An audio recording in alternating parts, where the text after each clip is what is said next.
Bajaj Damlar 400 yığırıq birinci gün. Bu motosikletlə mən fevralda qəza eləmişdim, maddi səbəblərdən dolayı qalmışdı. Amma hazırda hər şey qaydasındadır və motosiklet artıq yığılmağa başlayır. Motosikletdə dəyişməli olan bəzi hissələr var.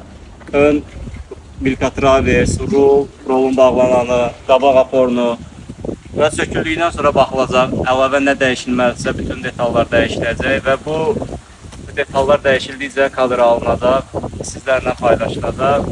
Videomu bəyənməyi və məni izləməyi unutmayın.